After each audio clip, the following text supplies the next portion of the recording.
Oi, turma.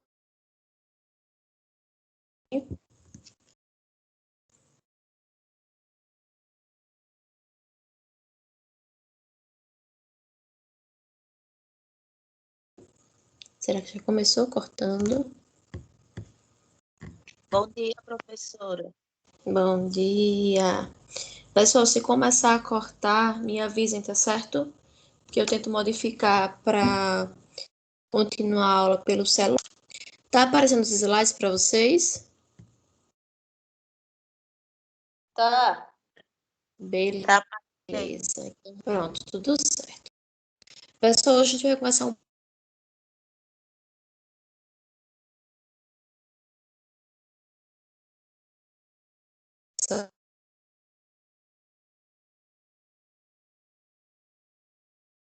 Professora, aqui tá travando. e Não sei se é minha masculino. internet. É o de mais alguém? O pessoal tá travando também? Aqui travou também. Ah, Jesus amado, minha gente. Só. Sei não que pacote interno do contrato, não. Deixa eu trocar aqui já. Perder muito tempo.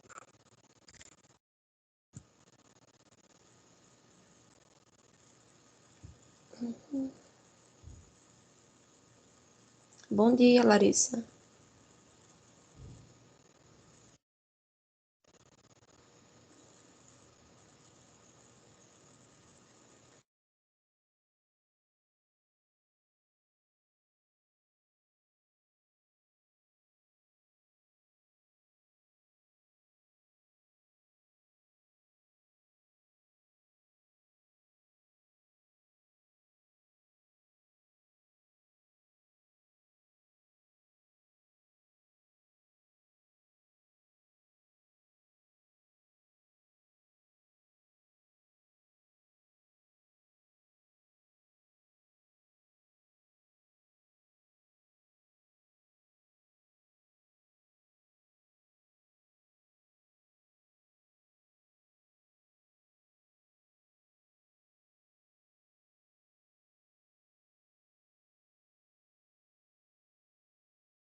Turma, Oi. e aí, tá melhor? Tá. Agora tá.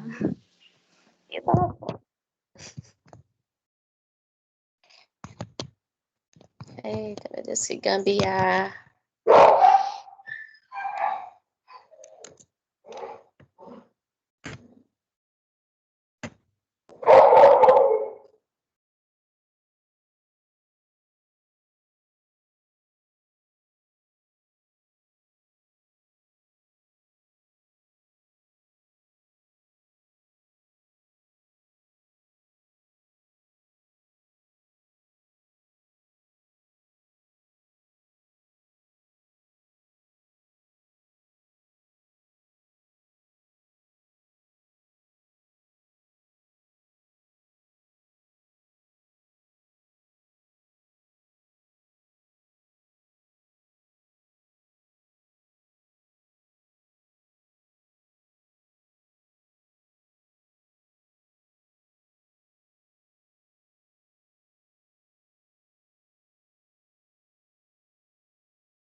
Sim, então vamos lá. Então, começando com a revisãozinha, tá, rápida, sobre o sistema urinário. Esse sistema ele é constituído pelos órgãos que têm a função de elaborar a urina, armazená-la temporariamente, tá, até ela ser eliminada. Esse sistema urinário ele é composto por alguns órgãos, que vocês devem lembrar quando vocês pagaram a anatomia, fisiologia, né, e outras disciplinas afins. É formado pelos 2 rins, certo? Isso comumente, certo? 2 ureteres, que vão estar interligando os rins à bexiga, então vão ter a função de comunicar e enviar a urina dos rins até a bexiga, e a uretra, né, que comunica a bexiga até o meato uretral para eliminá-la. Os rins, né, eles são descritos como órgãos retroperitoneais, porque eles ficam por trás da região do peritônio, mas na cavidade abdominal. O esquerdo, a gente vai observar na imagem, né, e também em uma peça anatômica, a gente vai perceber que ele é um pouco mais comprido e um pouquinho mais estreito que o direito. E o direito, como eu tinha falado na aula anterior, ele fica ligeiramente abaixo, a gente consegue visualizar também nessa imagem, que ele fica ligeiramente abaixo do rim esquerdo devido ao grande tamanho do lobo do fígado. Algumas funções, né? As funções dos rins. Regulação da composição iônica do sangue, manutenção da osmolaridade do sangue, então aquela concentração entre soluto e solvente, são os rins que fazem essa função de manutenção e regulação. Regulação do volume sanguíneo.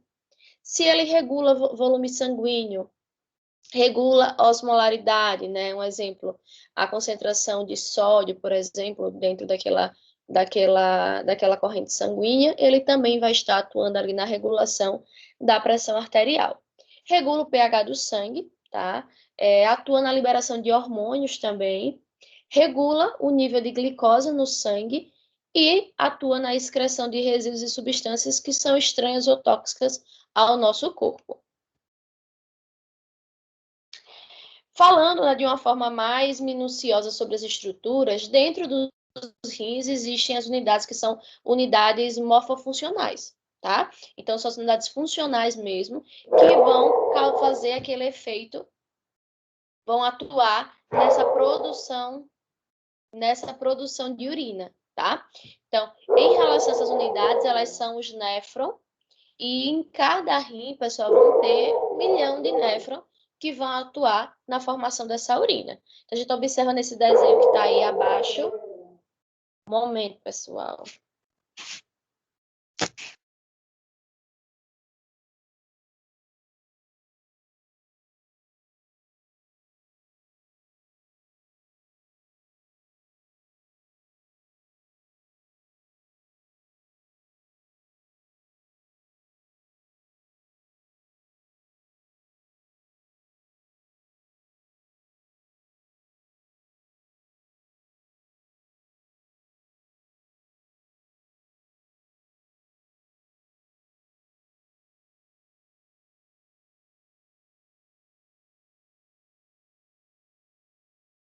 Então, em relação a esses néfrons, tá? A gente observa que a estrutura dele é de uma forma mais minuciosa. Ele vai ter a cápsula glomerular, vai ter os glomérulos, tá? E a gente vai ter o túbulo proximal, que a gente observa aqui na imagem, cotossídeo. Depois o túbulo distal, um pouquinho mais distante, tá? A alça de Henle e o túbulo coletor. Então, essa unidade morfofuncional, ela vai atuar nessa reabsorção até a produção e eliminação dessa urina. Falando ainda sobre as estruturas que compõem esse sistema, a gente deve lembrar que existe uma glândula que fica ali acima dos rins, tá? Que são, pelo nome a gente já deixa claro, né? Que são as glândulas suprarrenais ou adrenais, tá? Cada glândula suprarrenal, ela possui 2 partes, então a gente entende, quando se a gente fizesse um corte nessas glândulas, a gente iria perceber que existe o córtex e existe a medula dessa glândula, e o córtex e a medula, eles produzem hormônios, tá? Então, a medula da suprarrenal, ela atua na produção de catecolaminas, a exemplo, adrenalina ou epinefrina e a norepinefrina, tá?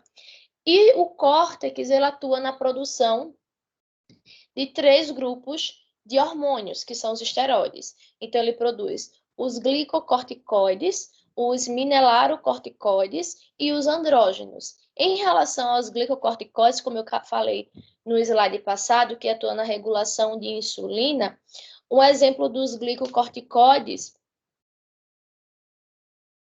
Então, um exemplo dos glicocorticoides é o cortisol ou o corticosterona, tá? Então, a corticosterona ou o cortisol, eles atuam nessa regulação. Por um lado, vai ter o pâncreas vai estar na produção da insulina para diminuir aquela concentração de glicose no sangue, e por um outro lado, quando esse corpo ele precisa de uma disponibilidade maior de glicose, aí o cortisol, a corticosterona, ela vai ajudar nessa liberação de glicose para a corrente sanguínea.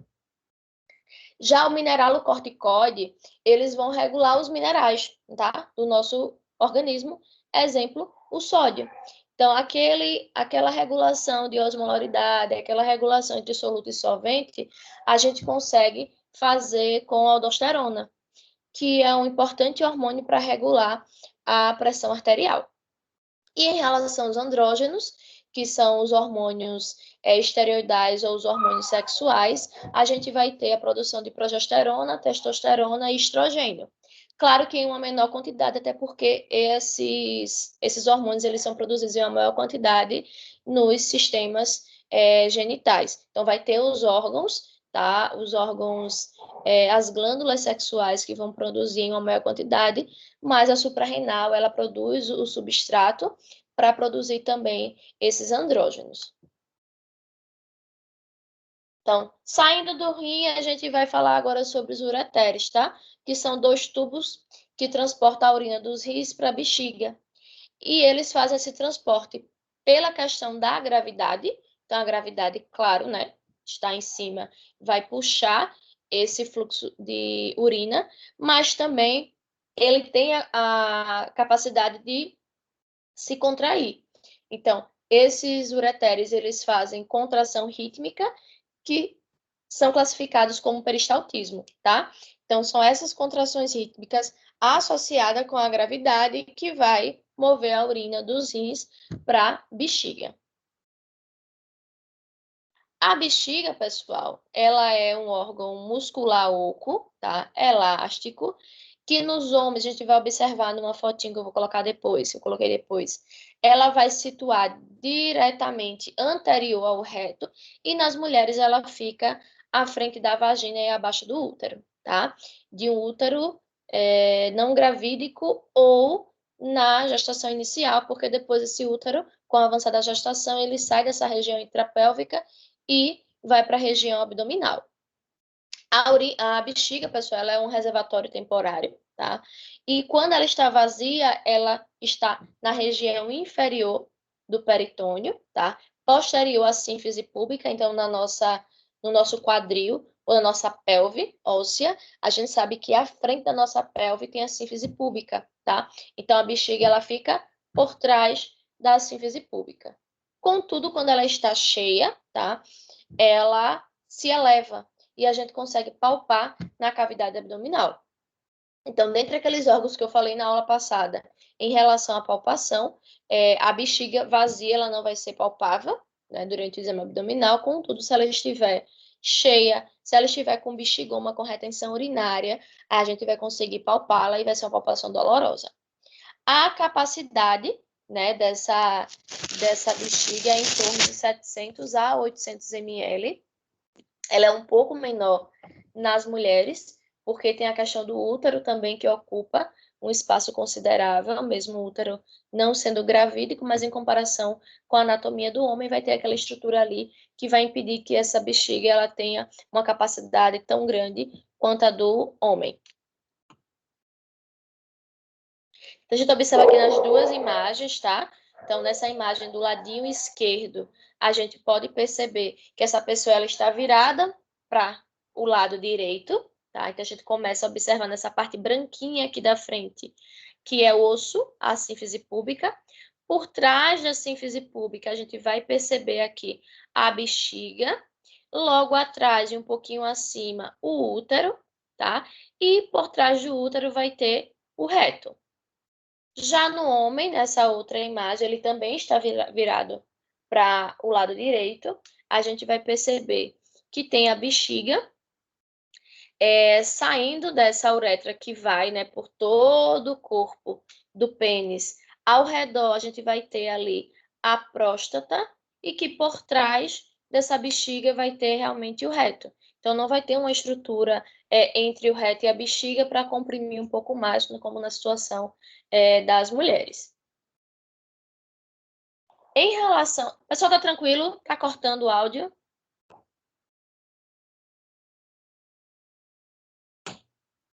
Tá ótimo, professora. Beleza. Então, em relação à uretra, pessoal, a uretra masculina, ela é uma estrutura que ela está dentro do sistema urinário do homem, mas também está dentro do sistema genital desse homem. Então, ela tem essas duas funções, tá? A função de conduzir a urina e a função de conduzir o esperma. Ela tem uma medida, tá? Então, em média, ela tem 20 centímetros de comprimento, né, da saída da bexiga até desembocar no meato urinário. E quando o pênis está em relaxamento, ela tem uma dupla curvatura que é, né, anatomicamente proposital pela questão do relaxamento desse pênis. Já a uretra feminina, ela é bem mais curta, tá? Então, ela tem cerca de 2,5 centímetros. Ela fica, como eu falei, a bexiga ela vai ficar por trás da sínfise púbica, tô ficando gaga, e a uretra ela vai estar ali por trás também, certo? Ela é ligeiramente curva, essa uretra, e ela fica logo acima do introito vaginal e abaixo do clitóris, certo? Então, tem algumas pessoas que desconhecem a anatomia da genitália feminina e acreditam que são que é apenas um orifício, que é o mesmo orifício que sai a urina, é o mesmo orifício que sai a menstruação, que sai o bebê ou que entra o pênis. E, na verdade, não é, tá? Vocês devem saber que são dois orifícios, então vai ter o clitóris, vai ter, aqui na imagem a gente consegue visualizar, primeiro vai ter o meato uretral ou a uretra, e abaixo que vai ter o introito vaginal. Quais são as principais queixas das pessoas que chegam no hospital, no ambulatório, no postinho de saúde, voltado para esse sistema geniturinário, principalmente agora nesse momento para o sistema urinário? Disúria, vocês lembram que a disúria?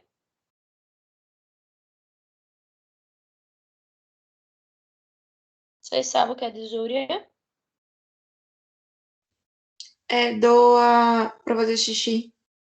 Isso, tá? Dor a urinar ou dificuldade a urinar, tá? Então, disúria, dor, dificuldade a urinar. Anúria, a gente lembra de A, de ausência. Então, anúria, a pessoa ela não está eliminando urina, certo? Então, tem que investigar se é uma retenção, então, uma obstrução de ureteres, uma obstrução de uretra, se tem alguma alteração nessa bexiga ou se realmente é uma insuficiência renal. Então, tem que ser investigado, tá? Então, anúria, ausência de diurese. Poliúria é produção excessiva de urina. Oligúria é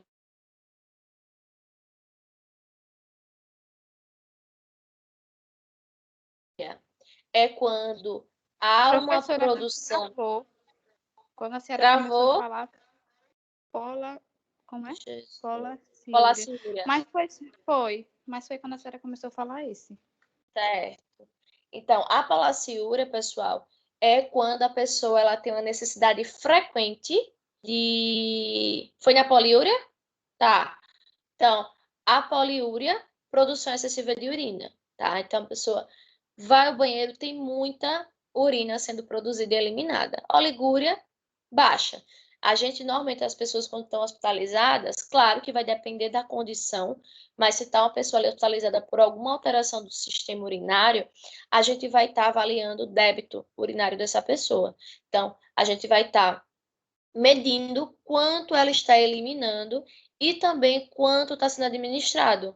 Então, o débito urinário, né, o balanço hídrico dessa, vocês vão aprender isso em outras disciplinas. Tem pacientes graves, pacientes com distúrbio renal, pacientes cardiopatas também graves, a gente faz o balanço hídrico. Então, tudo que é administrado nessa pessoa, um copinho de suco, desde a quantidade do soro que foi infundido, a água que ela tomou para tomar junto com a medicação oral. Então, tudo que está sendo administrado vai ser registrado no gráfico como uma entrada, e quando essa pessoa for eliminar, a gente vai registrar também quanto de diurese ela eliminou ao longo do dia. E depois a gente faz a subtração de quanto entrou, quanto saiu, para ver como é que está esse balanço hídrico dessa pessoa, certo? Então, em uma pessoa que está eliminando pouco xixi, seria um termo como oligúria, tá? A polaciúria não é só a questão da produção excessiva, mas também uma pessoa que ela está indo com muita frequência ao banheiro. Então, polaciúria é um sintoma que a gente observa muito em pessoas com diabetes, tá? Que elas vão muito ao banheiro, e gestantes em fase inicial ou gestante já no final da gestação. Elas vão muito ao banheiro, mas não está necessariamente associada com a quantidade de urina, mas pela questão da compressão ali do útero gravídico, que não permite que essa bexiga ela comporte a quantidade grande de urina. Então, qualquer quantidade ali, qualquer ml, já causa um incômodo, essa mulher precisa eliminar, tá? A nictúria é aquela necessidade, aquela vontade muito grande de fazer xixi durante a noite. Então, tem pessoas que levantam muito durante a noite para eliminar, produzir uma quantidade maior de urina nesse período. A enurese é quando a pessoa ela tem incontinência urinária durante a noite, tá? Então, se uma pessoa apresenta incontinência urinária durante a noite, tem que investigar qual o motivo. É comum em crianças, tá? A gente sabe que em crianças é comum pela questão do desenvolvimento mesmo. Mas em adultos vamos investigar a causa dessa incontinência noturna. Hematúria, como o nome já deixa claro, quando tem sangue nessa urina, tá? Proteinúria, quando a gente evidencia proteína. Não é normal a gente, exemplo, no exame de urina, claro que vocês vão começar a observar, quando vocês pegarem um sumário de urina que vai ter lá, né? A questão da densidade, a questão do aspecto da urina, vai ter o pH da urina, porque EAS é um sumário que faz uma avaliação de elementos anormais dessa urina, tá? Então, vai ter a avaliação em relação à glicose, proteína, cetona, nitrito, vários elementos que não era para aparecer, e a gente tem que observar ali se está aparecendo e a quantidade. Então, quando a gente observa que tem proteína na urina, a gente tem que observar se investigar, né? Se é algo, uma alteração renal, nesse sentido, esses néfrons, eles não estão fazendo uma absorção adequada, porque, na verdade, essas proteínas não eram para ser eliminadas na urina, então, eles podem ser por algum trauma, né, alguma lesão nesses néfrons, eles estão permitindo a passagem dessas partículas grandes de urina. Glicose também não é usual aparecer em sumário, quando a gente tem que investigar, então pode ter um nível muito grande de glicose no sangue, e por isso os rins não estão conseguindo filtrar e está eliminando essa quantidade excessiva de glicose. Então, vários elementos no sumário de urina a gente já observa e já vai inferir. Então, pode ter algum traumatismo, que a gente observa que tem sangramento, tem, no caso, hematúria, né, que pode ser através das hemácias, nessa urina. A gente observa nitrito, é um indicativo de infecção urinária. A gente observa piócitos ou leucócitos, indicativo de infecção urinária. Então, pelo sumário de urina, a gente tem um panorama muito grande do que pode estar alterado ali naquele sistema urinário. Edema também é uma queixa ou um achado que a gente tem que pensar em alguma alteração renal, porque a gente sabe que os rins eles estão atuando né, nessa filtração, eliminação, se eu estou com edema, principalmente, vocês devem lembrar da aula de cabeça e pescoço. Se essa pessoa, ela acorda demasiada, porque a gente entende que ao longo do dia a gente vai tendo uma retenção, por isso que normalmente a gente se pesa de manhã, quando vai pesar à noite, o peso está um pouco aumentado, porque tem uma retenção hídrica que é comum, tá? Em algumas pessoas bem menos, e algumas pessoas bem mais, que precisa ser investigado. Mas uma pessoa que ela já acorda demasiada, uma pessoa que a gente percebe edema em região periorbital, né, ao redor do olho, é um indicativo de alteração ou distúrbio renal. Urgência urinária, então é aquela vontade de fazer xixi que você normalmente não consegue controlar e você acaba eliminando esse xixi na roupa, sem antes chegar no banheiro, a dor e o prurido também, nessa região. Então, são queixas que são queixas principais, a gente precisa estar investigando. Um alerta, pessoal. Retenção urinária, a pessoa chegar com queixa de retenção urinária, estou urinando muito pouco, ou faz um dia, 2 dias que não estou urinando, essa queixa é uma emergência clínica, tá? É uma emergência urológica. Então, a gente precisa tratar como tal. Porque se a gente não encaminhar essa pessoa de imediato para uma avaliação e para uma conduta, seja para fazer uma sondagem de alívio, para fazer uma ultrassom para observar se tem alguma obstrução, né, algum trauma, o que for, essa retenção urinária, ela pode levar a uma insuficiência renal, certo? Uma pielonefrite, que é uma infecção a nível dos rins, então a gente tem uma cistite, que é uma infecção na bexiga. Então, as infecções urinárias comumente são cistites, são infecções na bexiga, mas se a gente não tratar essa cistite, pessoal, ela vai evoluir. Então, ela vai evoluir da bexiga, os ureteres, até chegar nos rins. Chegando nos rins, ela é uma pielonefrite, é uma infecção urinária alta. E o risco dessa pielonefrite evoluir para uma infecção generalizada, para uma sepse, é muito grande. E uma pessoa com sepse, se ela não for tratada rapidamente, ela pode evoluir para óbito também rapidamente. E isso, pessoal, é algo que a gente tem que observar muito quando vocês forem para ensino clínico em saúde da mulher, quando vocês forem para o campo prático, realmente, durante a disciplina, para fazer consulta de pré-natal, é uma das coisas que normalmente eu na disciplina, ou acho que qualquer outra professora que vai lecionar essa disciplina, ela vai frisar muito. Pela questão do avançar do útero, por essa compressão da bexiga, pela questão da elevação hormonal na gestação, né? Dentre os hormônios, o que aumenta muito é a progesterona e acaba relaxando muito a musculatura lisa, que também é a musculatura da bexiga. É comum as mulheres elas terem, pela tendência também da questão da baixa da imunidade na gestação, elas desenvolverem infecção urinária com frequência.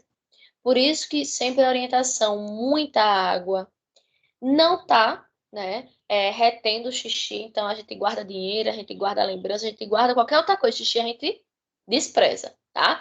Então a gente sempre está orientando essa pessoa a estar eliminando, e essa pessoa também ela tem que fazer frequentemente sumário de urina. Então vocês vão aprender que vai ter os exames que a gente vai solicitar no primeiro trimestre, exames que a gente solicita no segundo trimestre, no terceiro trimestre, mediante queixas, tá? Porque essa mulher ela pode desenvolver uma infecção urinária e não apresentar sintoma. Porque como tem ali crescendo um corpo estranho, tá? Porque na verdade o feto ali em desenvolvimento para aquele corpo ainda é um corpo estranho. É normal que ocorra a baixa da imunidade dessa gestante para que não expulse esse corpo que está em desenvolvimento.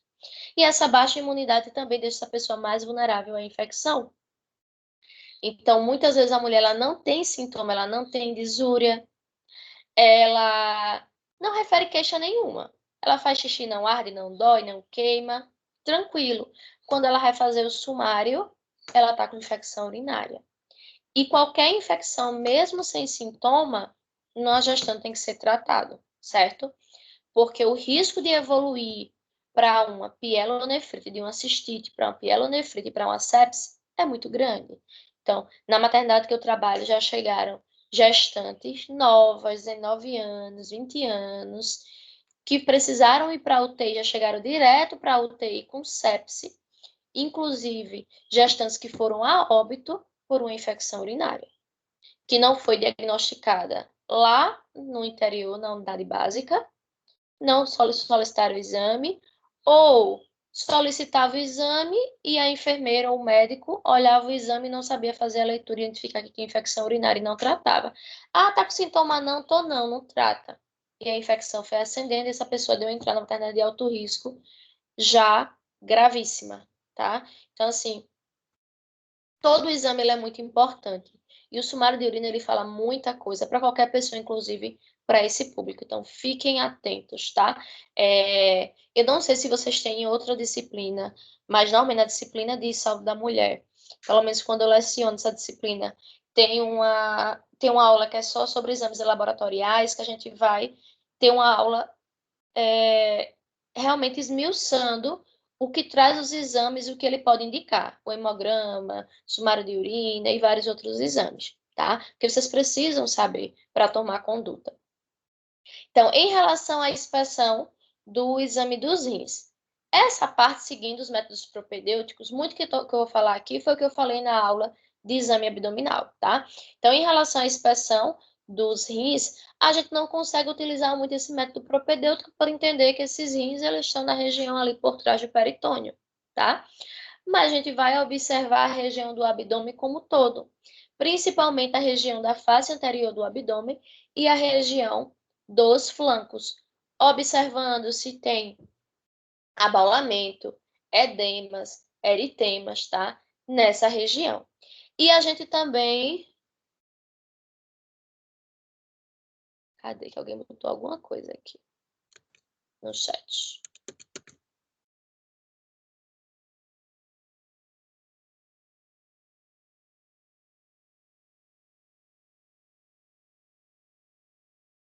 Tem, viu, Dri? Possivelmente é uma infecção urinária, tá? Por essa tua informação em relação ao teu quadro, é um sumário de urina que você precisa fazer. Na verdade, o ideal mesmo era fazer uma urocultura.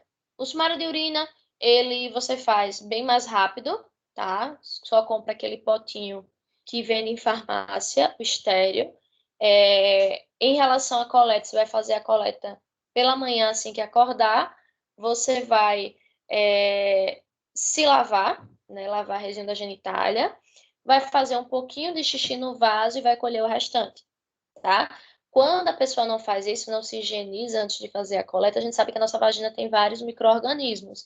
Então, quando você estiver eliminando o xixi, pode vir micro-organismo na tua vagina e vai contaminar ali aquele xixi e a pessoa vai ficar, poxa, será que é contaminação da amostra pelo trato genital ou será que realmente essas bactérias, né, que são normais da flora, estão no sistema urinário dessa pessoa? Então, se higieniza antes com água e sabão, tira todo o sabão, faz um pouquinho de xixi no vaso, coleta o restante, fecha e já leva para o laboratório, certo? Normalmente, o sumário de urina não precisa de solicitação médica para fazer, é um exame bem baratinho. E ele vai apontar se tem realmente ali um quadro de infecção ou não. Mas a urocultura seria o padrão ouro, porque na urocultura você vai coletar da mesma maneira, tá? Na urocultura, você vai observar que eles vão fazer uma cultura daquela tua urina e eles vão observar se existem crescimentos de micro-organismo. Além de fazer a questão do crescimento, se eles perceberem que tem crescimento, eles vão fazer o antibiograma. Então, o antibiograma é pegar vários antibióticos e testar para observar com qual antibiótico aquele micro-organismo que foi identificado ele morre. Então, quando vem o resultado, ele já coloca qual é o micro-organismo, coloca a quantidade que foi encontrada e coloca quais os antibióticos esse micro-organismo é sensível, que poderia ser administrado, tá? Então, o ideal era você, né, fazer uma consulta e para fazer esse sumário de urina, viu, Dri? Ou sumário ou a urocultura, que é melhor, porque já vai mostrar qual é o micro-organismo, tendo infecção urinária, e se tiver algum micro-organismo, já vai falar qual é o antibiótico adequado a você fazer uso. Porque muitas vezes as pessoas tratam de forma empírica, né? Ah, vou tomar determinado antibiótico, é para tudo. E algumas vezes aquele micro-organismo ele não é sensível àquele antibiótico. A pessoa toma antibiótico e a infecção ela continua avançando, porque o micro-organismo não é sensível a ele. Mas vai investigar. E toma muita água.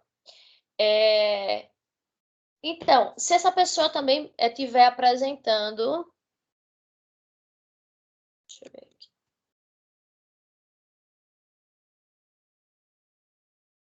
E a pessoa sente também um pesozinho na região de baixo ventre, né? E é comum muito. Você faz xixi, arde, né? Como são as fisgadas. E no final vem também uma dor. Tipo, você esvazia a bexiga, você dá uma sensação de alívio, mas dói também, né? Então, assim, possivelmente é a infecção mesmo, viu? Então, em relação à cólica nefrética, que está associada com alguma obstrução, com alguma inflamação daquela região ali renal, a gente na inspeção pode perceber a pessoa com a posição antálgica, que é quando ela fica se inclinando devido à dor para o lado do rim afetado, certo? Então, na inspeção a gente pode perceber esse posicionamento e já inferir que tem algum processo doloroso ali naquela região. Em relação à palpação, ela é o melhor método clínico para exploração dos rins. A gente tem que lembrar também que nem sempre esse rim ele vai ser palpável, tá? Indivíduos que são magros, que são longilíneos, compridos, especialmente mulheres, a gente vai perceber que o polo inferior do rim a gente consegue de uma forma mais fácil palpar, certo? Indivíduos mais brevilíneos, né, mais baixinhos, a gente não consegue ter essa palpação. Mas se eu não conseguir palpar, eu não vou me aperrear, porque eu sei que é um órgão que é retroperitoneal e que também, se eu não palpar, tá tudo certo, certo? Porque normalmente quando a gente palpa esse rim de uma forma fácil, é porque esse rim ele tá aumentado.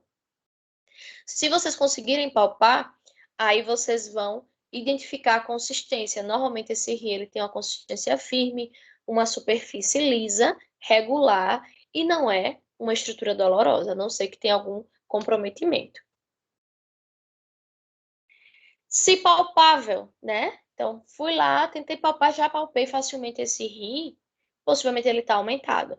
Pode ser por um tumor, pode ser por uma hidronefrose, uma dilatação dessa estrutura, má formação congênita, nefroptose, rins policísticos. Quando a gente palpa, a gente percebe nodulações nesse rim, tá? Que são esses nódulos, esses cistos.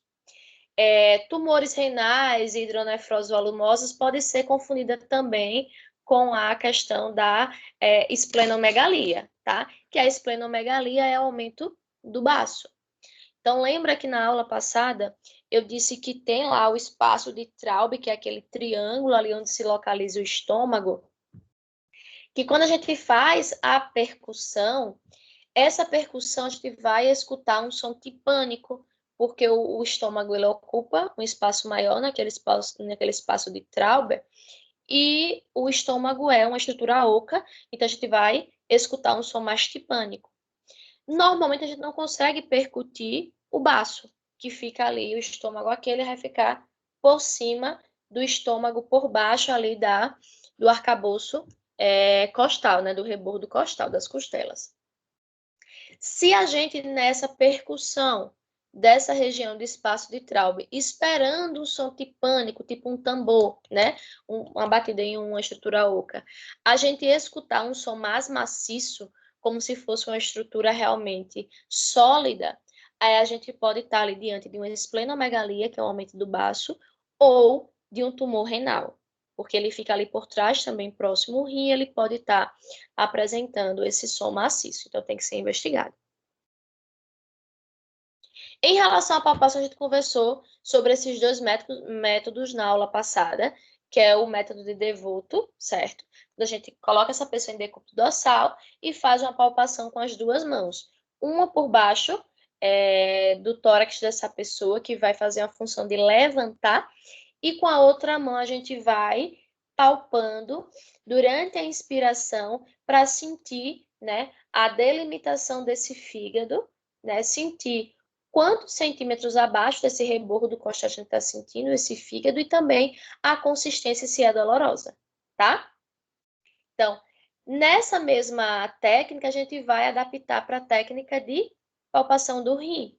Então, lembra que a gente falou sobre essa do fígado? A mesma coisa, a gente um pouquinho mais abaixo, a gente vai agora, ó, tentar palpar e sentir rim. Mesma técnica, mãozinha embaixo, levantando a partir do dorso, e com a nossa mão a gente vai tentar palpar o rim. Se eu conseguir palpar alguma estrutura, eu tento pinçar, tá? Essa região inferior do rim para tentar fazer essa mensuração.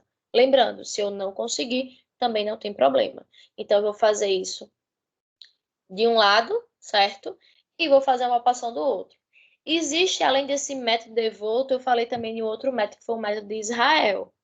Então, em relação ao método de Israel, a gente vai pedir para essa pessoa ficar em decúbito lateral.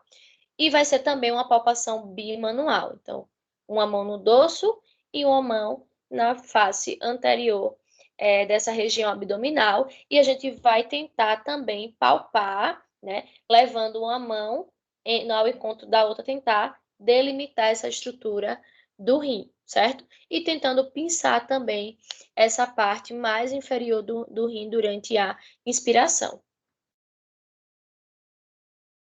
Em relação à percussão, também falei com vocês sobre isso na aula passada, que a gente vai investigar sensibilidade dolorosa. Então, quando uma pessoa ela chega com queixa de estou com calafrio, estou tendo febre, estou com disúria, né, com dor a urinar, estou com cefaleia, dor de cabeça, são sinais que são muito característicos de pielonefrite, né, de uma infecção urinária alta. Então, pessoas que chegam com essa sintomatologia, ou até mesmo chega lá com um sintoma de febre e uma dor lombar. Você, opa, febre, está indicando que tem algum processo infeccioso aí, tem algo alterado, certo? E uma dor lombar, você vai lembrar da questão dos rins, certo? Então, vai fazer a percussão. Essa percussão, ela pode ser direta, com um golpe diretamente na região da lombar, ou com essa borda da mão, ou com a mão em punho, ou pode ser uma percussão indireta, quando a gente apoia a mão e faz essa percussão sobre a nossa mão. Nessa percussão aqui, a gente não está buscando som, tá? A gente está buscando a percepção dolorosa dessa pessoa, que é o teste de Giordano. Então, a pessoa fica sentada com as pernas para fora da maca. A gente fica do lado dessa pessoa, de modo que a gente consiga ver o dorso dessa pessoa para fazer a percussão e também a gente consiga visualizar o rosto dessa pessoa caso ela expresse alguma face de dor, tá? E a gente vai fazer a percussão no rim direito e no rim esquerdo, observando a face dessa pessoa e o que ela vai fazer com o corpo. Muitas vezes, quando dói, ela tenta tirar o corpo e ela emite algum gemido, certo? Então, se a gente perceber que tem processo doloroso ali, Giordano positivo. Se a gente fizer a percussão e não doer, Giordano negativo. No caso de Giordano positivo, tem algum processo ali alterado, que pode ser litíase renal, que são as pedras nos rins, né, os cálculos renais, ou pode ser uma pielonefrite, um processo infeccioso inflamatório.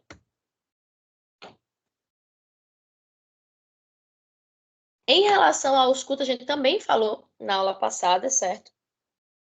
Que é a ausculta vascular, e a gente vai auscultar nessa mesma orientação em relação à aula de exame abdominal, os focos, com observação nessa avaliação do sistema urinário com os 2 focos renais, por isso que estão em azul, tá? Tem os 7 focos, mas como a aula é de sistema urinário, a gente vai dar uma atenção maior para os focos das artérias renais. Normalmente a gente não vai auscultar nada. Se a gente auscultar algum sopro, ele pode estar associado a alguma estenose, a algum aneurisma, alguma obstrução dessas artérias renais que precisa ser investigada. Tranquilo, pessoal, sistema urinário? Tá me ouvindo? Tranquilo. Beleza. Então, vamos agora para o exame do sistema genital, certo? Nessa aula, vocês vão entender as estruturas ou relembrar das estruturas do sistema genital masculino e feminino.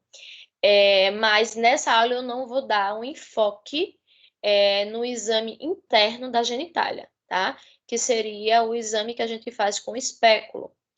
Essa aula vocês vão ter, né, de exame especular, ou até mesmo exame de toque, vocês vão ter na disciplina de ensino clínico em saúde da mulher, certo? No módulo de ginecologia. Então, em relação ao sistema genital masculino, tá? A gente tem essas diversas estruturas.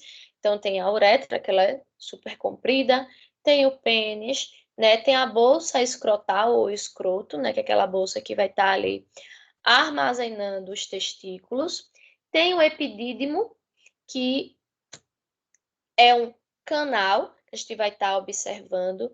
Tem a questão dos canais deferentes, que ele vai estar conectando a vesícula seminal à região do epidídimo, que fica acima desse testículo dentro da bolsa escrotal. Tem as vesículas seminais, tem a próstata e tem estruturas ali inguinais. Essa pessoa, esse rapaz, esse senhor, ele pode chegar para vocês se queixando de secreção peniana, impotência, infertilidade, ou realmente se queixar de massas ou dor no escroto. E a gente vai precisar investigar o que está causando essas queixas. Tá sempre investigando, pessoal, o histórico dessa pessoa. Se ela tem histórico de priapismo, o que é priapismo? É uma ereção sem atividade sexual. Então, quando a gente sabe que a atividade sexual, ela inicia-se, né, na mente. Então, se a pessoa estiver pensando em algo, né, erótico, vai ter essa ereção, mas o priapismo é quando ocorre a ereção sem pensamento, sem associação com nada. Do nada, essa pessoa tem uma ereção. Isso pode estar associado com algum processo infeccioso, com trauma, lesão do sistema nervoso central, leucemia, anemia falciforme ou alguns fármacos que essa pessoa utiliza. Essa pessoa ela pode também estar ali se queixando, a gente está investigando histórico de impotência, tá?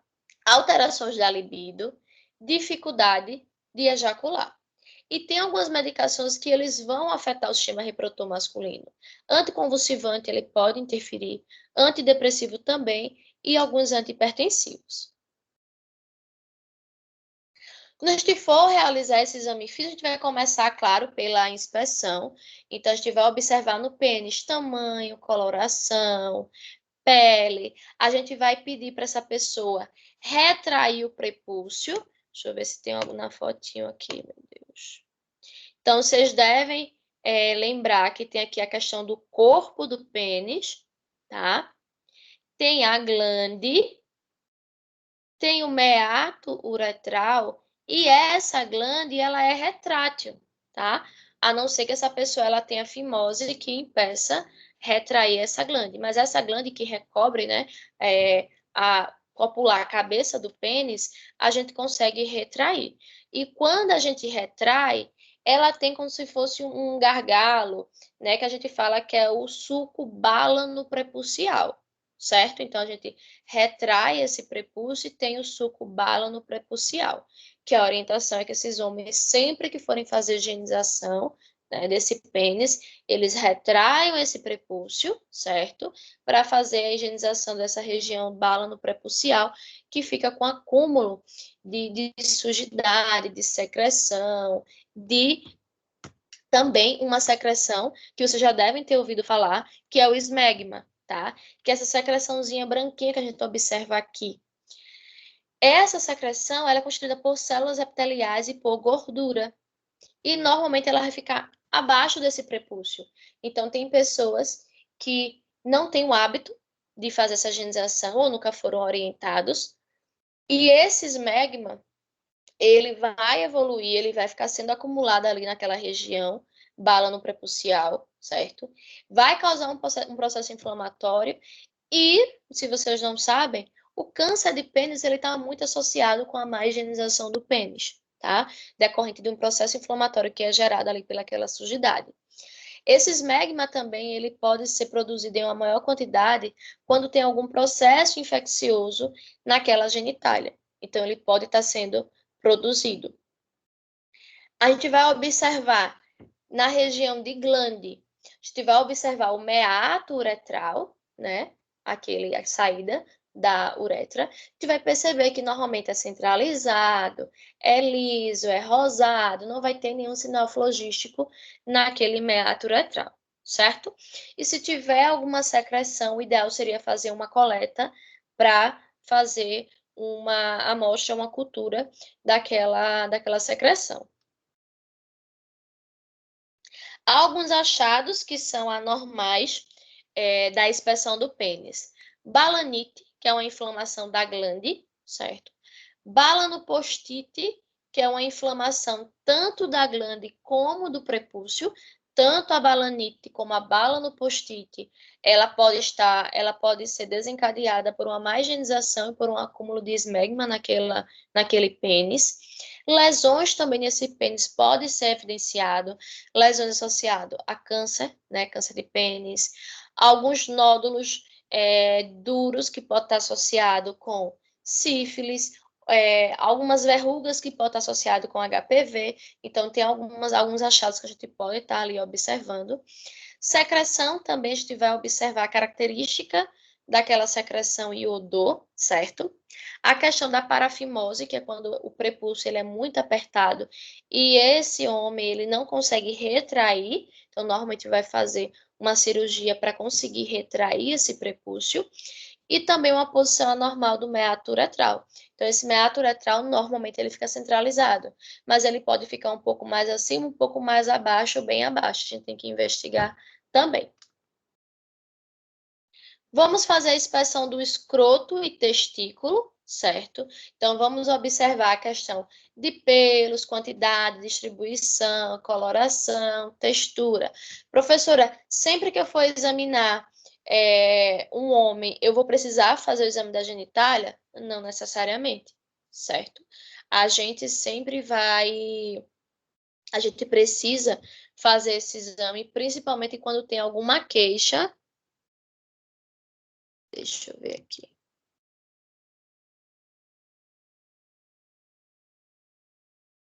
Então, essa síndrome ela pode estar associada, observe, síndrome da excitação sexual persistente. Então, vai ter algum cunho sexual ou vai estar associado normalmente a um distúrbio para ocorrer essa ereção. O priapismo mesmo é mais questão fisiológica, biológica mesmo. Ou é um trauma, ou é infecção, ou é uma alteração do sistema nervoso. Aí tem que investigar a característica de cada um para ver se enquadra realmente pela sintomatologia, pela frequência, se enquadra nesses daí. Pessoal, então vocês vão examinar essa pessoa se a pessoa chegar lá com a queixa. Se ela chegar lá, né, com a queixa de corrimento, dor no testículo, palpei, sentir uma massa, aí vocês vão precisar fazer esse exame físico, certo? Lembrando, se paramentar, coloca uma máscara, um gorrinho, luva de procedimento, preserva a privacidade dessa pessoa, coloca um biombo e vai fazer esse exame físico, sempre falando o que vai ser feito e também pedindo licença, tá? A todo momento. Da mesma forma para a mulher, né? A gente vai fazer esse exame da genitália quando tiver alguma queixa, certo? Ou normalmente quando essa pessoa chega para a gente é enfermeira da unidade básica, é a primeira vez que a gente está tendo contato com essa pessoa, a gente vai precisar fazer um exame físico geral dessa pessoa. Então, a gente vai falar o que vai fazer, vai falar que precisaria fazer o exame da genitália, mas que vai fazer essa pessoa permitir que seja feito, certo? E, claro, quando essa pessoa ela for para vocês para uma consulta ginecológica, aí vocês vão realizar esse exame da genitália feminina. Em relação a outros achados que a gente pode observar no escroto e testículo, lesões, ulcerações, nódulos endurecidos, áreas vermelhas, a ausência de pelo pubiano que pode estar associada a um problema hormonal ou vascular. Também precisamos examinar a região inguinal e femoral, palpando, além de observar se tem lesão, porque tem algumas ISTs, infecções sexualmente transmissíveis, que elas culminam com o comprometimento de linfonodos. Então, normalmente você vai ver lesões nas regiões dos linfonodos. Então, a gente precisa avaliar se tem lesão e palpar para ver se eu sinto ali algum linfonodo, né, aumentado, que vai estar, né, me falando que tem algum processo ali inflamatório ou infeccioso naquela região. Aí vai começar a vir aquelas imagens que não são tão legais, mas que vocês precisam visualizar, certo? Então, nessas duas primeiras fotos, a gente tem aqui verrugas, né? Condiloma acuminado, característico do vírus de HPV. Na outra imagem aqui em cima, com essa lesão mais necrótica, mais vegetativa, a gente vai ter aqui um câncer de pênis, tá? E abaixo a gente pode observar um corrimento uretral. A grande maioria das causas de corrimento uretral no homem, a gente vai estar associando normalmente IST a gonorreia e clamídia, certo? No caso de um corrimento por clamídia, ambos são IST, são infecções sexualmente transmissíveis. No caso da clamídia, esse corrimento ele vai ser mais mucoide, mais transparente. No caso da gonorreia, ele é mais amarelado, tipo meio purulento. Em relação ao aparelho genital feminino, então vamos observar que as estruturas externas. Então, temos um monte de vênus ou um monte pubiano, que é essa região onde tem os pelos, certo? Que vai estar ali à frente da sífise púbica, tem um tecido adiposo, até para esses pelos vão estar protegendo essa vulva. Esse tecido adiposo que fica ali naquela região também é um mecanismo de defesa, né, contra impactos, porque tem uma estrutura óssea ali. E a gente vai perceber de cima para baixo, tá?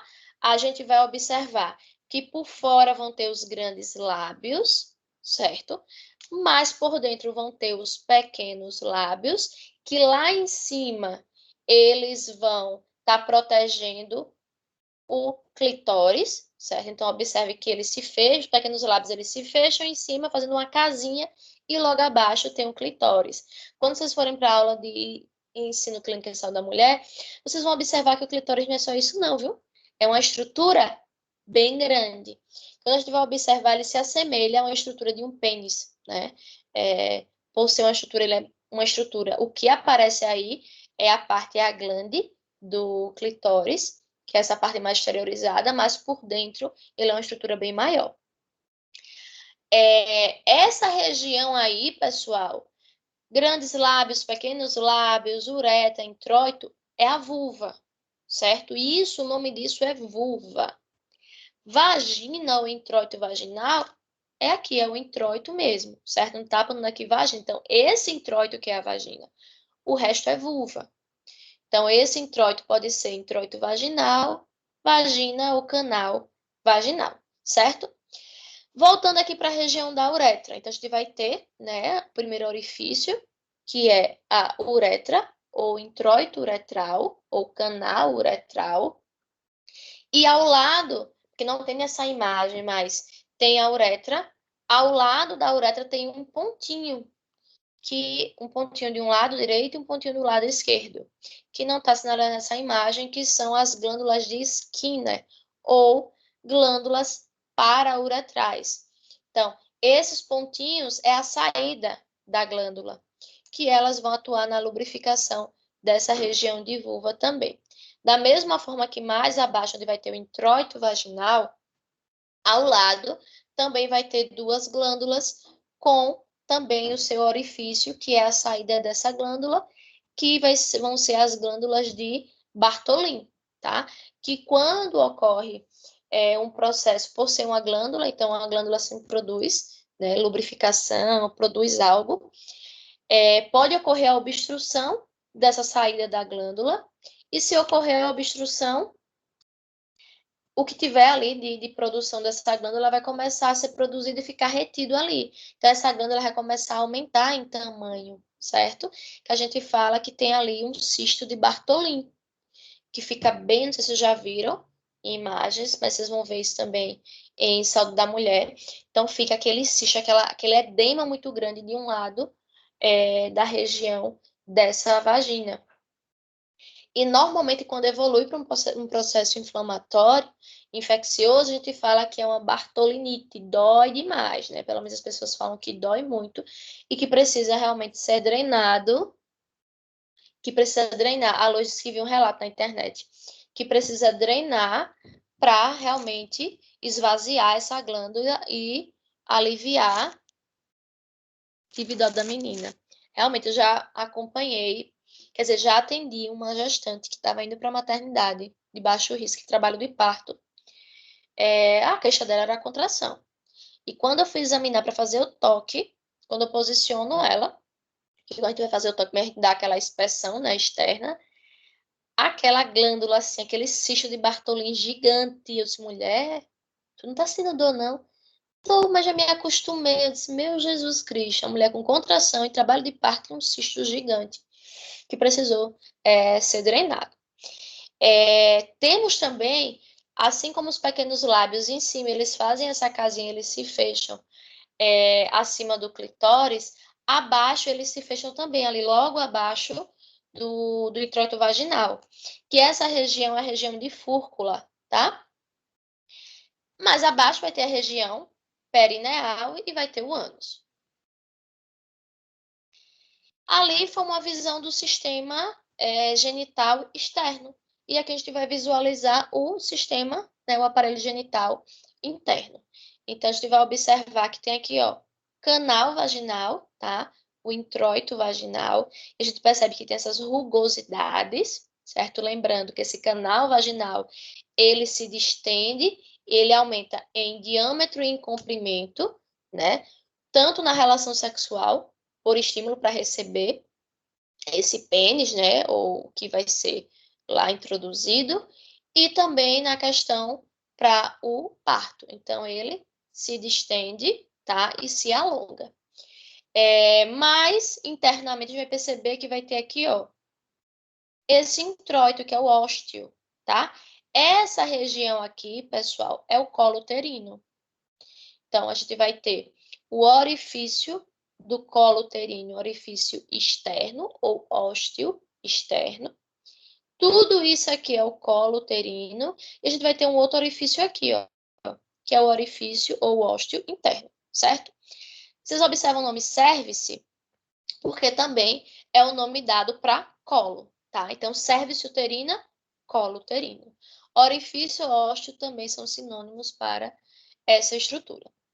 Aqui, depois que passa do ósteo, orifício interno do colo uterino, a gente vai ter uma região de istmo desse útero. Vamos ter o corpo do útero e aqui é o fundo do útero, que é onde a gente vai avaliar a questão do início de contração uterina, certo? Temos as tubas uterinas ou trompa de Falópio, certo? Que vocês vão aprender também que essas tubas, elas têm estruturas, elas têm as divisões, né? A gente vai ter aqui os ovários com os seus ligamentos, certo? Observem que o ovário, pessoal, ele não fica diretamente ligado às tubas. Ele fica próximo. Então, quando ocorre a ovulação, né, que a cada mês vai ser ou um ovário, normalmente, né? Tem aquelas mulheres que normalmente ovula 2 vezes no mês, ovula com um ovário e ovula com outro, que são raridades, mas que existem. Mas, normalmente, o que manda o figurino, que a cada mês é um ovário que vai liberar um óvulo, no outro mês é o outro ovário, certo? Então, quando ele libera o óvulo, essas estruturas aqui, elas vão, que são as fímbrias, elas vão fazer um movimento para puxar, atrair esse óvulo, tá? E esse óvulo ele vai entrar na tuba e ele vai fazer o seu caminho esperando ser fecundado. Normalmente, nesse período de ovulação, se tiver uma relação sexual, esses espermatozoides eles vão ascender pelo introito, vai adentrar no ósteo e vai lá em busca do óvulo. Normalmente é nessa região de tuba uterina que ocorre a fertilização.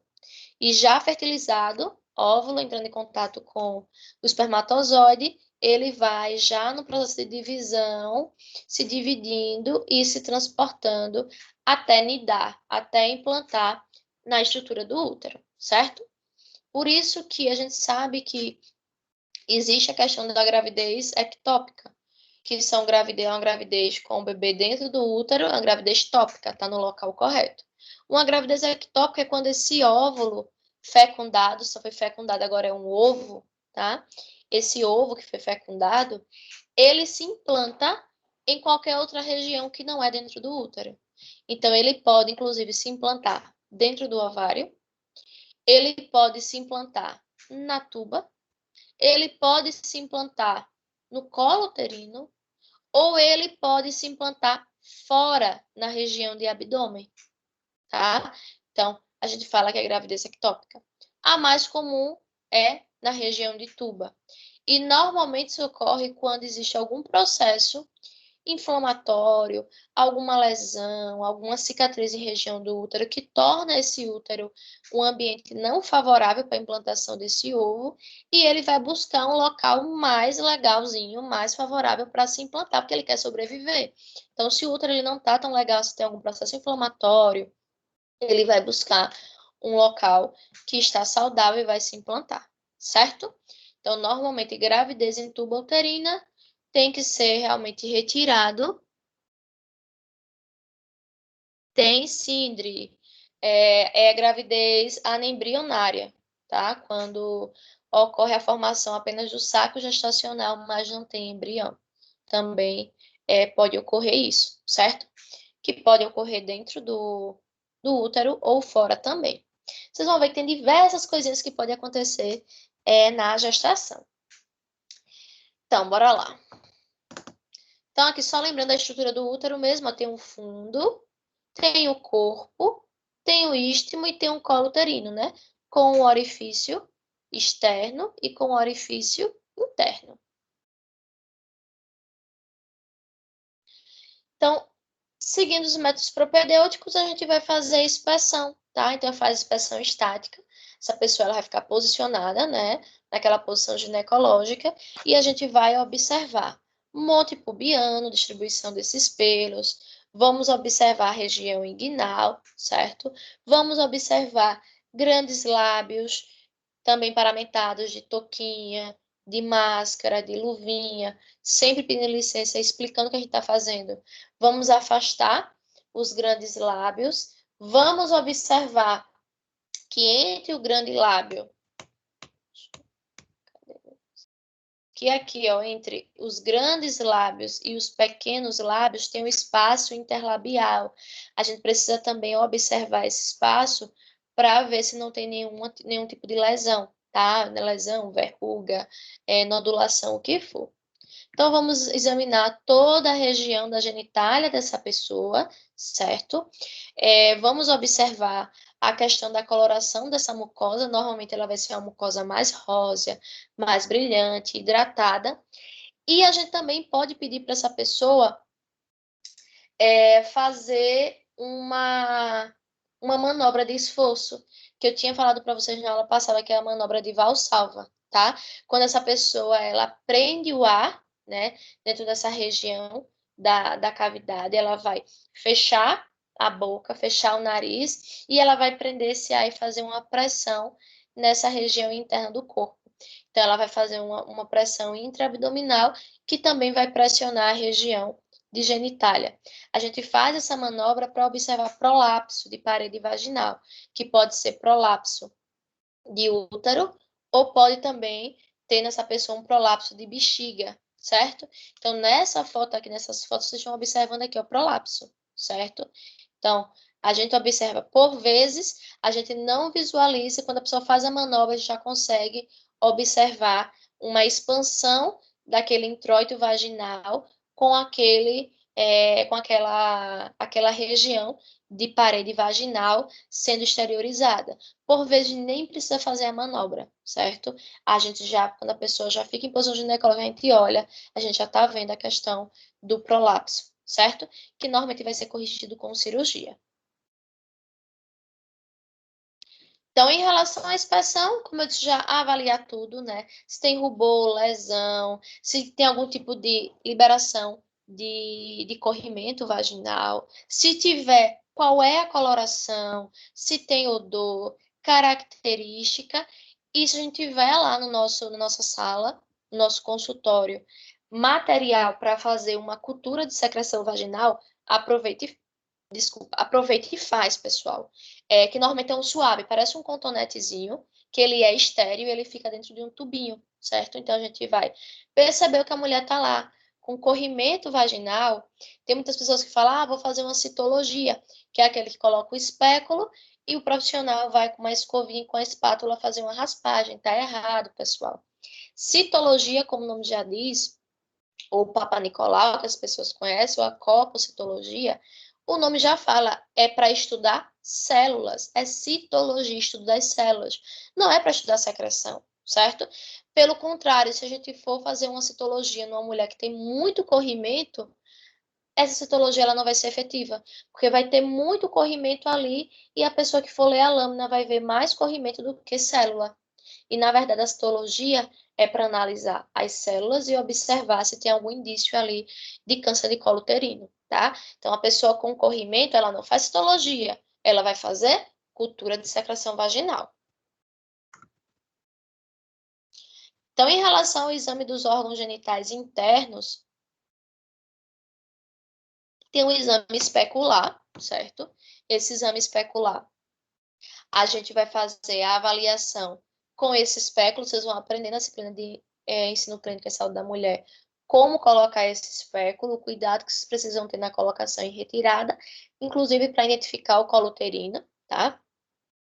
Quando a gente coloca esse espéculo, a gente vai estar observando, além de querer encontrar o colo uterino e avaliar esse colo, a gente vai ter que observar paredes, a parede vaginal, se tem lesão, se tem secreção aderida, se tem verruga, né, o que tem ali naquela região. E a gente vai observar, por fim, o colo uterino, certo? Em relação ao toque vaginal, esse toque vaginal aqui que eu estou falando é um toque vaginal com o intuito de palpar alguma nodulação nesse canal.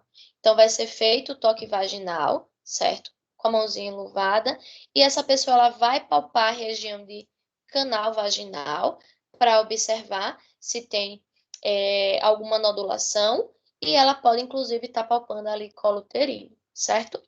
Como também ela pode fazer uma palpação bimanual, quando ela introduz os 2 dedos na vagina para fazer a palpação e com a outra mão ela vai palpar a região de sínfise púbica, a região abdominal.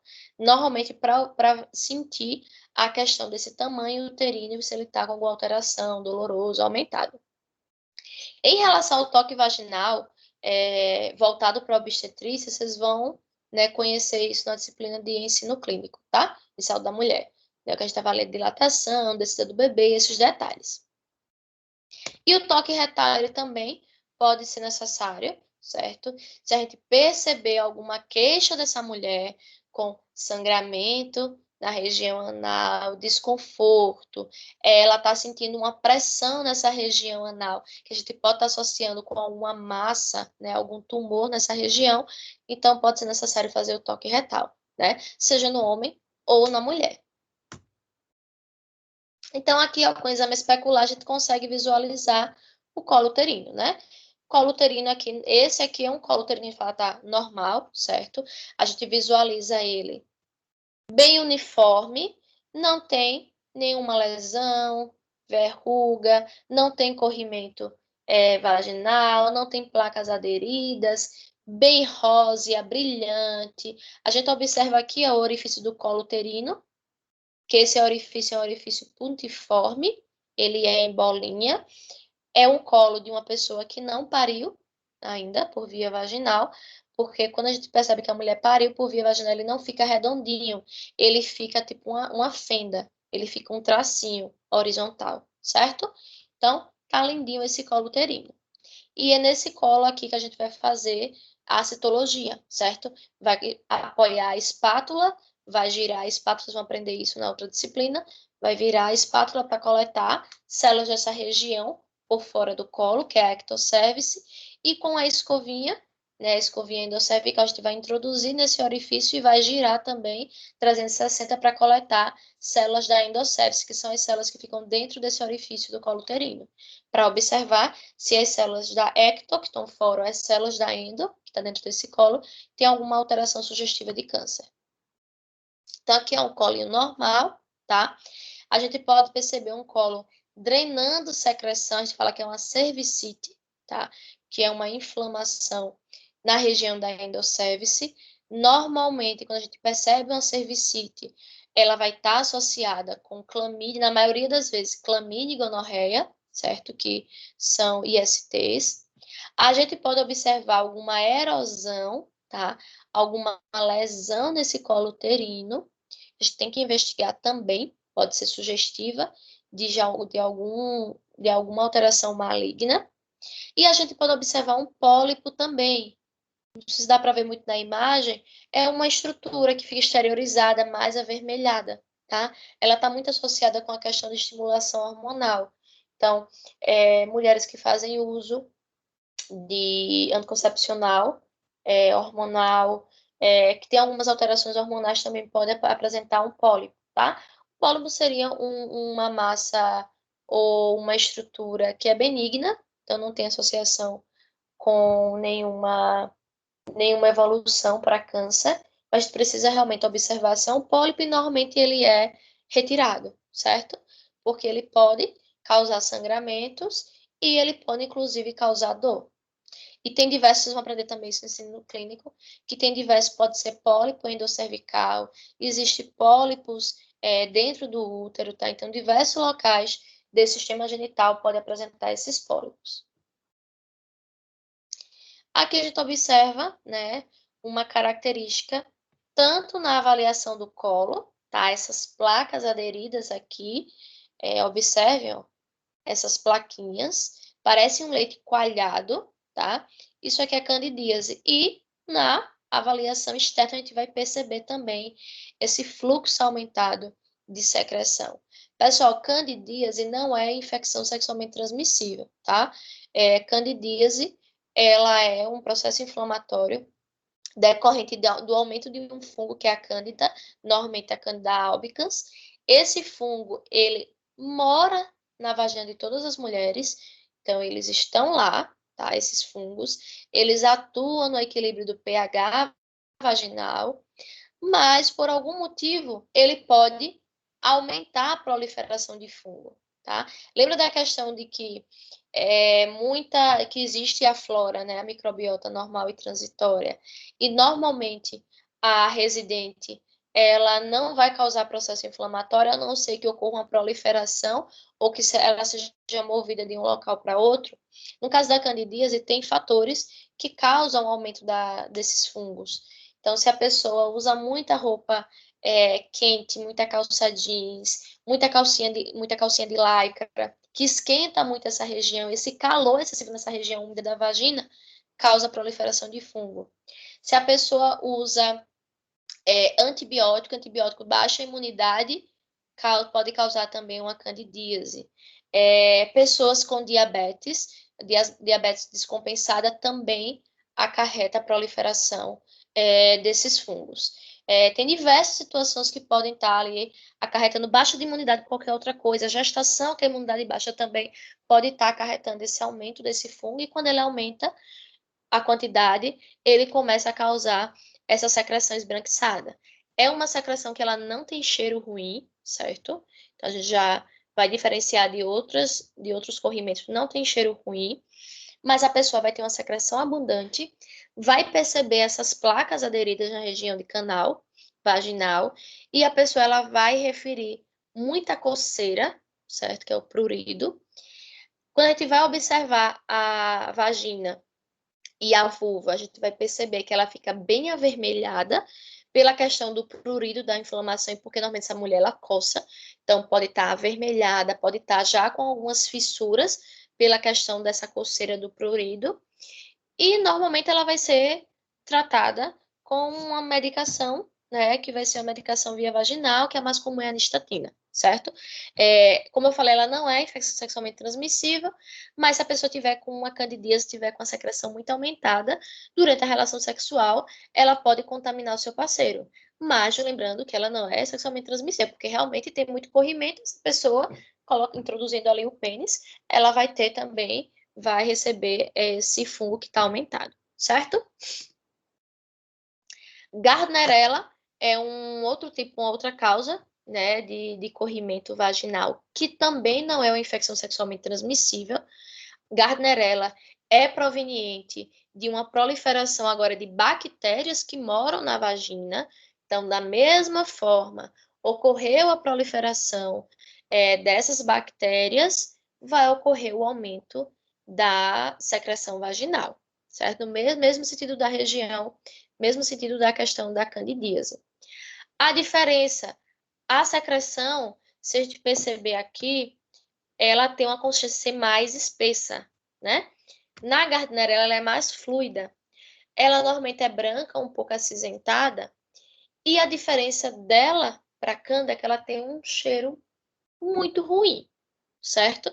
Gardnerella tem um cheiro muito ruim de peixe podre, certo? Então, é uma característica, não é um IST, e também pode causar a questão de desconforto nessa região, vai ser tratada também com um creme vaginal, que o mais comum é o metronidazol. Então, outros tipos de corrimento, gonorreia sim, é uma infecção sexualmente transmissível. A gente vai perceber que ela tem uma característica um pouco mais amarelada, ou mais mucoide, e ela está muito presente como uma infecção sexualmente transmissível. Ela pode ser visualizada tanto na mulher, como também como um corrimento uretral, certo? Nesse homem.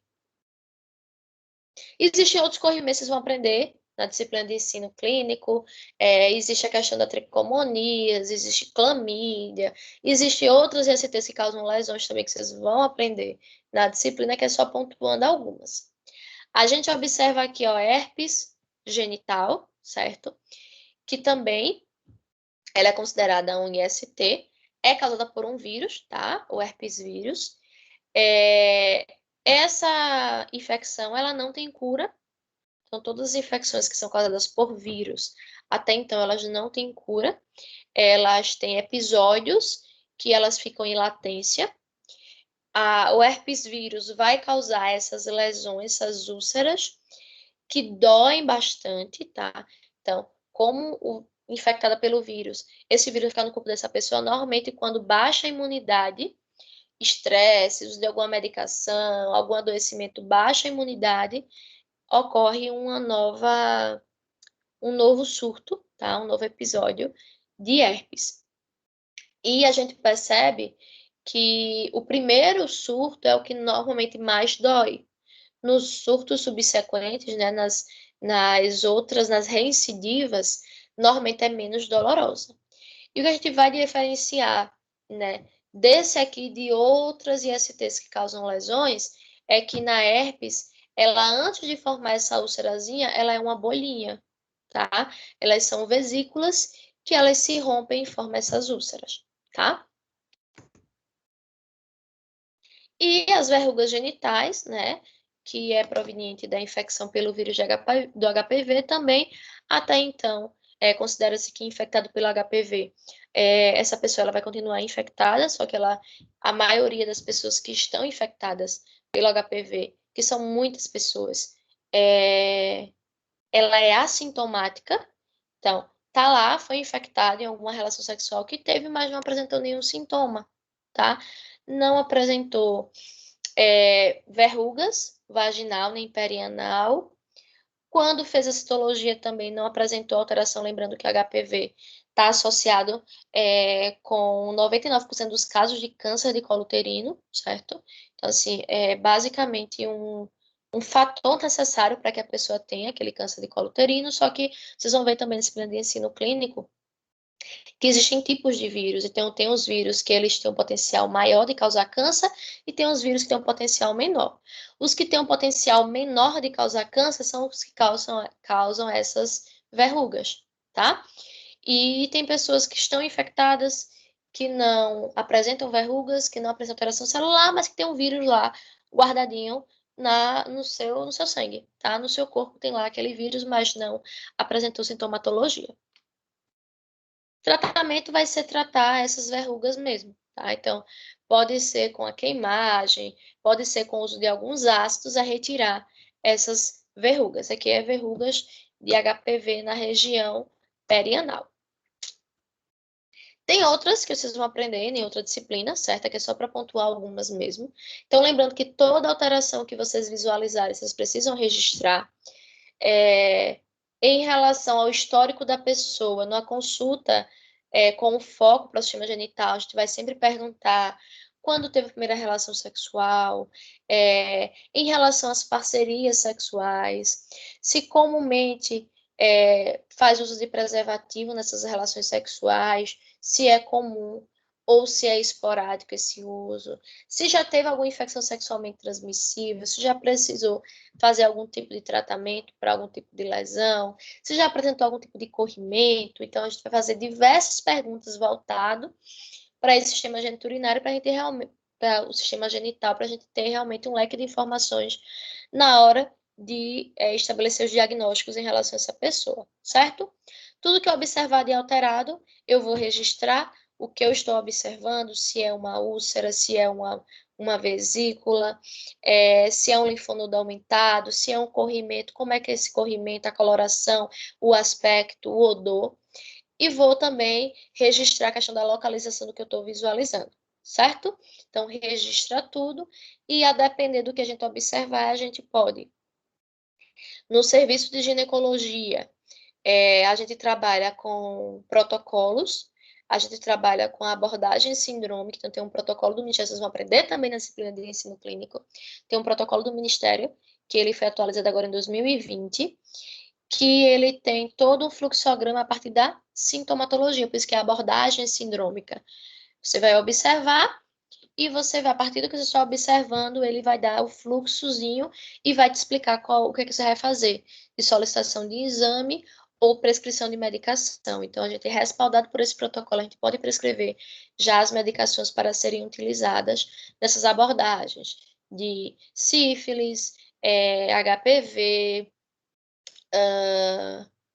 gonorreia, tricomoníase, candidíase, Gardnerella e todas essas sintomatologias aí, que são ISTs e as que não são ISTs, certo? E as que a gente não puder, né, tomar conta de prescrever algo, a gente vai encaminhar para o ginecologista ou para o urologista para avaliar e tomar as condutas de forma precoce. Tranquilo, turma? Tranquilíssimo. Beleza. Deixa eu só abrir aqui, fazer a chamadinha de vocês. E eu esqueci de tirar print durante a aula. Ouvido ligado.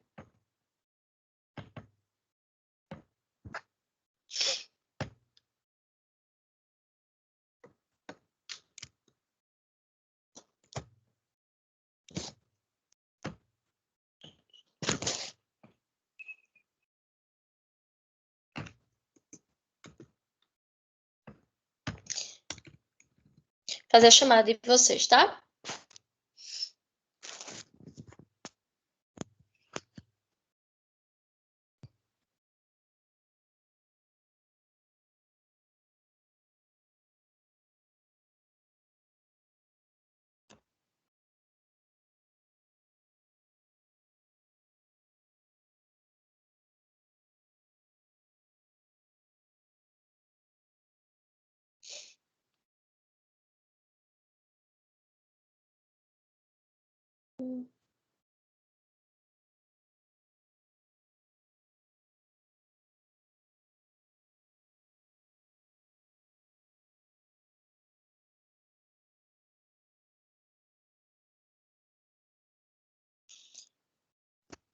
Dris, tá? Alicia, não.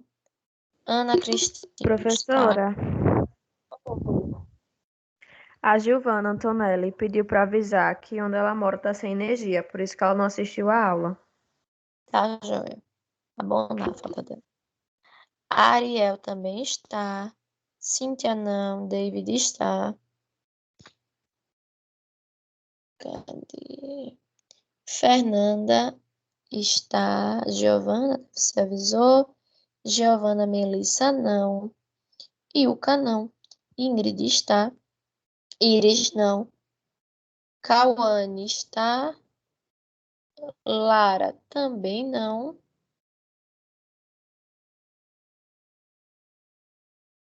Gente, foi a Lara que descobriu que tá grávida? Que avisaram na aula passada? Foi. Ela tá bem? Que ela não assistiu essa aula também? Tiveram alguma notícia dela? Eita, a panela caiu. Sei não, professora. É a Lara Ketley. Tem duas ou só tem uma? Só tem ela, Laura Kettler mesmo. Pronto. Ela não falou nada, não. Então, Luana está, Lois também. Meu Deus, todo dia esse Teams ele muda, misericórdia. Deixa eu descer aqui mais um pouquinho. Maria Clara Oliveira está. Maria Gerlânia também. Maria Quinó não. E na Eli não está. Deixa eu chamar agora 1002. A Maria aqui não estuda com a gente mais, não. Pois ela ainda tá, ou ela não tá pagando, ou ela tá pagando ainda, porque ela ainda tá no CIA, cadastrada, tá matriculada ainda. Tanto ela como o Ilka, Iris. Aqui no FEC mudou, não foi de faculdade?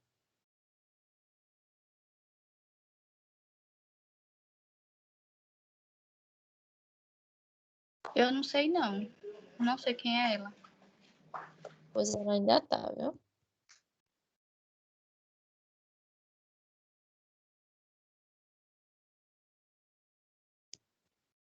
Deixa eu abrir a 1002.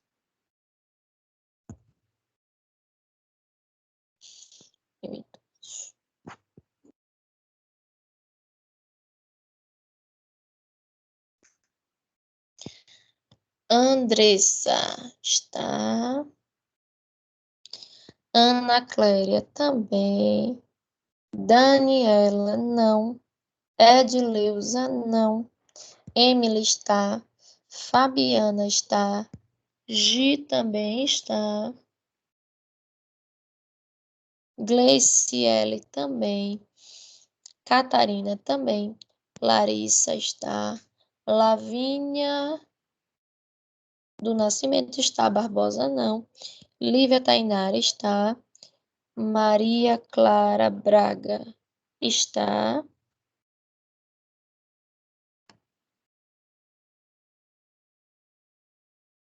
Pedro não. Rafaela também não. Sabrina está. E as Vanessas, Letícia e Quaresma estão também. Alguém não foi chamado? Então, beijos. Bom restinho de semana. Um ótimo final de semana para vocês. Beijos, professora. Terça é pelo Teams, né? Essa aula de hoje era para ser dois, porque a maioria dessas aulas eram para ser dois conteúdos, tá? No caso, essa aula era para ter sido naquela aula de exame abdominal, e nessa aula de hoje ia ser dois conteúdos de exame físico, só que fica muita informação, fica muito cansativo. Então, a aula de exame locomotor, eu vou gravar um vídeo para vocês, certo? Aqui pelo Teams mesmo, vou gravar e vou postar para vocês e depois vocês colocam as dúvidas para não ficar muito cansativo, certo? Então, eu vou disponibilizar para vocês a aula de exame físico locomotor, é bem tranquilo. E a próxima aula vai ser sistema vascular e neurológico, tá? A gente fecha para ir para nossa última prática, beleza? Pronto, certinho. Tchau, tchau. Até terça. Tchau, tchau. Fiquem com Deus e se cuidem.